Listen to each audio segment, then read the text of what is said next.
Howdy and welcome back to Celebrating Vintage Model Kits. Going to be looking at another kit from the weekend show that I went to, and we're going to be looking at a 1957 Monogram U.S. Army Armored Half-Track Multiple Gun Carriage. This is supposed to be in 1/35th scale, but it's a little questionable maybe. And it's kit number PM 23149. So this is a $1.49 kit back in 1957. So a little bit more expensive than a lot of kits that were available. The PM is a different coating than we've seen on some of these other monograms. Of course, we've been looking at a lot of aircraft, so their coatings were PA for plastic aircraft. The original first few kits from Monogram were just coated with a P, designating plastic. Then they started differentiating PA for aircraft, PM for military, PS for ships, and so this is one of the PMs, number 23. So the actual vehicle that's being represented here is either an M-13 or an M-14 gun motor carriage. Or multiple gun carriage, I should say. It is a modification of the M3 and/or /M5, depending on which particular model it is.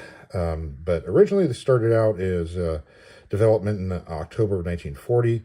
The U.S. Army had been looking for some sort of mobile defense against aircraft to protect the U.S. Army's mechanized troop convoys, and so they were doing a lot of trials, different types of turrets, different gun setups, and there were once the M2 half track was developed, then they started trying out stuff on the back of the half track, and they tried various different turret designs. Some of them were actually even aircraft turrets.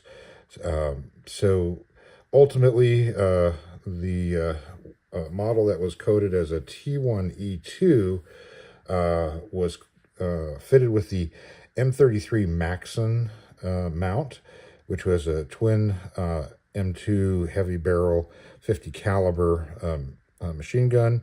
Had a pair of those, and when later it was placed on the M3 half track, which was a longer bed, that was the T1E4, but it still utilized the same M33 Maxim mount.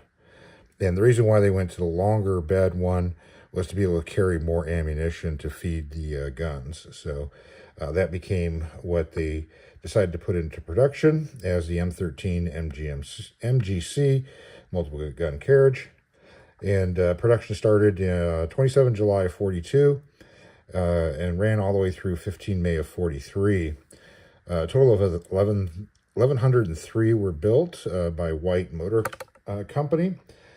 And at that time, they switched to the M16, which was basically the exact same thing, but the gun mount up on top was now the M45, which had the quad 50s, which pretty much everyone's very familiar with.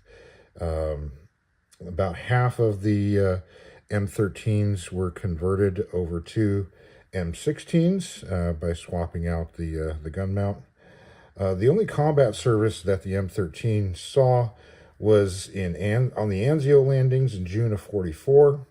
They didn't last very long there. They were replaced within about 3 months by the M16s, and only a total of 139 were deployed overseas. Now, I mentioned before the M13, M14. Difference between those two, the M13 is on the M3 half track, and the M14 is on the M5 half tracks. The difference between those two half tracks, from what I understand, is International Harvester was not able to produce the same armor plating, wasn't as hardened as the ones from White, so it was a little thicker, resulting in a heavier half track, but that since it wasn't heat treated, it was not as good, so it could be penetrated by even just small arms rifle fire at relatively close range. So the U.S. Army didn't accept any of the 14s into their own service. They were utilized for Lend-Lease, so not good enough for the U.S. Army. So hey, let's give it out to our buddies.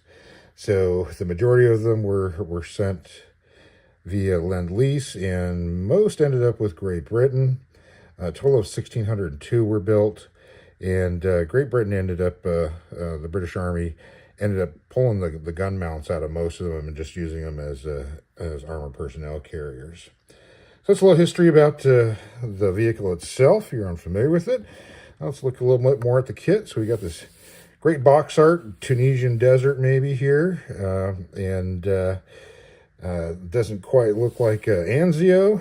We've got some bombers in the background. One's going down in flames, and it came with additional figures, which are being shown on here. 5 figures. So you get your radio operator, your Thompson gunner, your turret gunner, driver, and then a rifleman.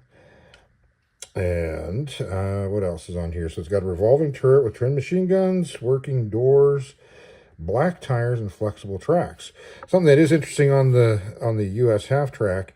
This suspension was developed from a French half track, and the track is actually just a big giant rubber band with metal cleats impregnated in it. So in this case, just having this flexible rubber track in the kit is actually pretty close to representing a real track on this. You got the old Monogram logo here at the 4 stars. On the side, we've got something showing that the turret's movable, the guns are elevating. Here's some of the other vehicles that they produced. The Weasel, Jeep with gun, and the Deuce-and-a-half truck. On this side, some of the aircraft. The Mitchell, the B-66, which we've done a review on that one before. We got a Skytrain and an Invader and an Albatross. And then we've got the 1957 copyright on here. On the end, we've got a profile of the M-13 or M-14 and the kit code of PM23-149. And they're also calling it a plastikit. So it's a big deal that this was plastic. And same thing on this side here. You notice there's no actual scale shown on the box. That was not uncommon for this time period.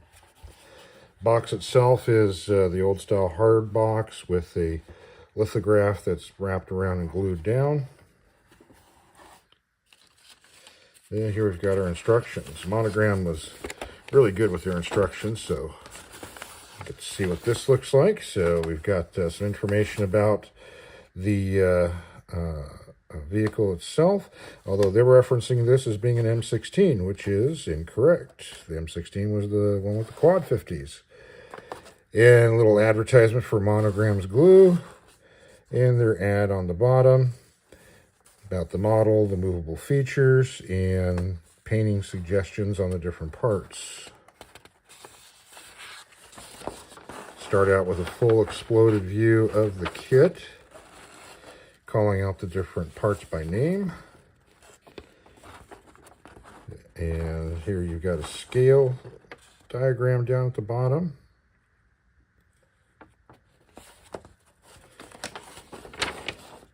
How to apply decals, how to do some painting. And then your actual assembly instructions. So they're given all the interior detail, full chassis, with all the parts, drivetrain on there, putting that together, slapping your sides on, and your instrument panel, steering wheels, hood, front louvers, equipment in the back, and some of the rear pieces being assembled. Looks like the ammo cans. These are sometimes referred to as tombstone cans. They could carry 200 rounds of ammunition, each one of those cans, so pretty good firing amount of time before having to replace it. Fitting on the front pieces. The roller for getting out of ditches. Extra parts for the side, and then your main track bogies here and putting the track together itself, attaching that on, and then how to assemble your rubber wheels. Then finally the turret construction and decal placements and suggestions on where to put your crew. So you have that. And here are the decals. Just simple, basic U.S. Army decals. Didn't bother trying to look this one up because it's just a serial number with nothing descriptive about it. And let's look at our plastic here. So start with, I guess, the whole sides. So we've got some large rivets, which would be appropriate for this. We've got some of the tools molded onto the side. You've got the hinges for the sides of the rear cab would actually fold down to give better clearance for the gun or guns, which is not represented here. Inside we do have some ejector pin marks, so some of these might be exposed. So if you really want to make a clean model, you have to sand some of those out or fill them in. The feel may be raised. Here's the other half still on the tree. Similar again, some molded on tools. And similar detail on the surface. Here's our floor. Some hatches being represented there. Got the Monogram models printed on the bottom. And here's our front louvers for the radiator. These could be opened and closed, depending on if you need to protect the radiator. And there's one of our chassis with the bogies. All one piece, so not quite as nice as a more modern kit, but still pretty nicely detailed. And here's our guns. Good old Ma Deuce. Not too bad. And this tree's got some of the ammo cans. I think that's the base for the turret. Some additional little fittings here and there for, I think, headlights maybe. Here's our chassis. Leaf springs on the front. Coil springs on the rear. Not too bad. And let's see what else we got. Here's one of the interior pieces, and these were the seats. Here's the back. Again, similar, some engraved, some raised. Nothing on the inside. Again, you got some ejector pin marks on there you might have to deal with. Here's our hood. Hood's not opening. There's no engine that comes with it, but you'd have the bottom of the engine there in the crankcase. There's the interior. Got some texture on the floor. Like, you know, trying to represent like maybe that diamond print stuff. Anti-skid. Some more ammo cans. Part of the turret. And again, some more turret stuff. A little bit smaller rivet detail on that. There's, I think, the back side or the seat. Same thing again. And let's see what else we got. Some doors. So the doors were opening. These got little hinges on them so you could open and close these doors. The vision ports were in the open position. It's another one of the bogies. Some more parts of the gun. Or the gun mount, I should say. There we go. And another interior seat thing. Another one there. What else we got? Oh, there's some more of the drive shaft. There's our windshield. And here is the sheet plastic. I can get this out. Ah.